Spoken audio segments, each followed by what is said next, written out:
The diner on the corner of Maple and 5th Street was a quiet haven in the heart of Seattle, its neon sign flickering softly against the dusk.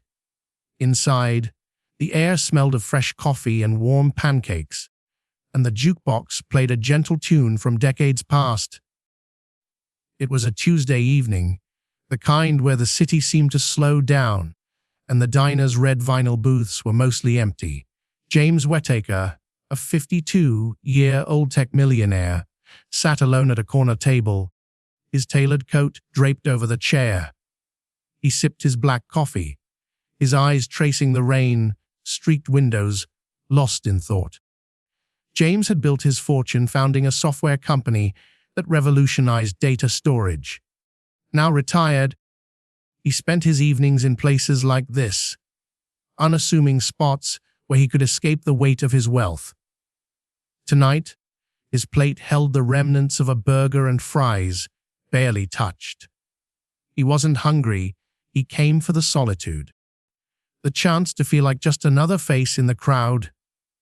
Across the diner, near the counter, stood a young woman in a faded green jacket. Her name was Lily, though James didn't know that yet. She was in her early 20s, with dark hair pulled into a messy bun and eyes that carried a quiet wariness. She lingered near the register, counting coins in her palm, her shoulders hunched as if trying to make herself smaller.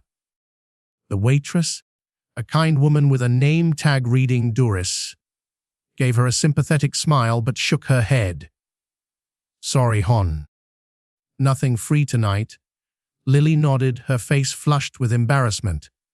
She turned to leave, but her gaze landed on James's table, where his uneaten food sat.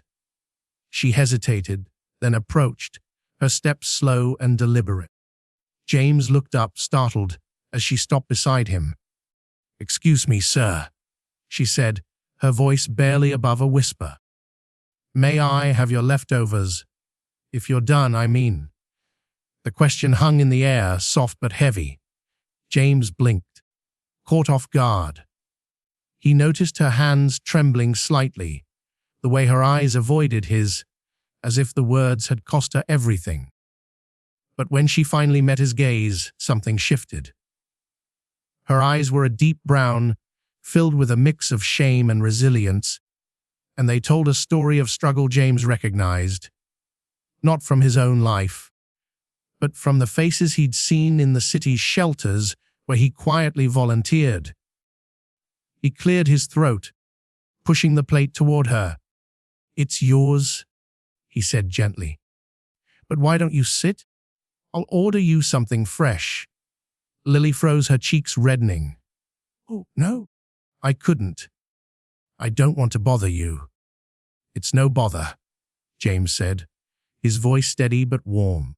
He waved Doris over and ordered a full meal, pancakes, eggs, and a side of bacon. Lily hesitated, then slid into the booth across from him, clutching her worn backpack like a lifeline. As they waited for the food, James kept the conversation light, asking about her day, the weather, anything to put her at ease. Slowly, Lily opened up. She was a part-time student, studying nursing at the community college, working odd jobs to pay tuition. Her apartment was a shared room in a crumbling building, and this month, rent had eaten up her savings. She hadn't eaten since the day before. "I'm not usually like this," she said, staring at the table, asking for food. It's just been a rough week." James nodded, his heart tightening. He'd seen struggle before. But something about Lily's quiet strength struck him. She wasn't asking for pity. She was fighting to keep going. When the food arrived, she ate slowly, savoring each bite, and James watched her with a growing sense of purpose. Over the next hour, they talked. Lily shared her dream of becoming a pediatric nurse, inspired by her younger brother, who'd spent months in the hospital as a child. James listened, asking questions, marveling at her determination despite the odds. He didn't tell her who he was, no mention of his wealth or his company. To her, he was just a kind stranger in a diner. As the evening wound down, Lily thanked him, her voice thick with emotion. "You didn't have to do this," she said. "I'll pay it forward someday." James smiled. "I know you will." That night, back in his penthouse overlooking the Puget Sound, James couldn't sleep. Lily's face stayed with him, her tired eyes, her quiet hope. He thought of his own daughter, now grown and studying abroad, who'd never known hunger. The contrast gnawed at him. By morning, he'd made a decision. He reached out to a local nonprofit he'd supported anonymously for years, one that provided scholarships for low-income students.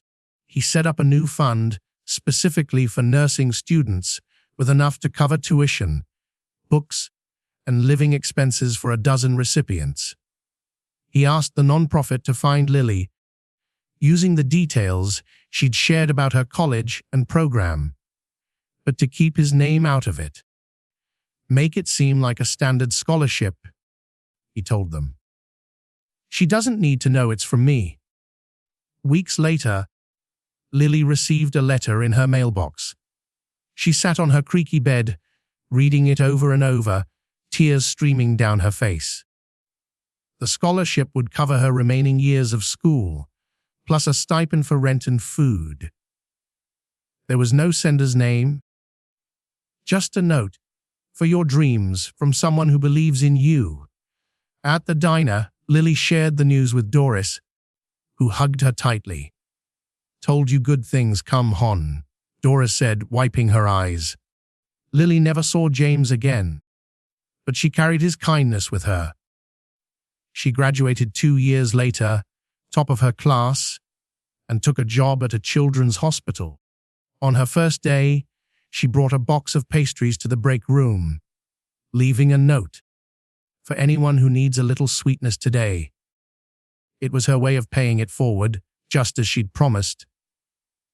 James, meanwhile, kept visiting the diner, always sitting at the same corner table. He never told anyone about Lily, but every so often, he'd hear about a new nurse making waves at the hospital, and he'd smile to himself. In that quiet moment, over a plate of leftovers, a miracle had happened. Not just for Lily, but for him. He'd found purpose beyond his wealth. A reminder that the smallest acts could change a life.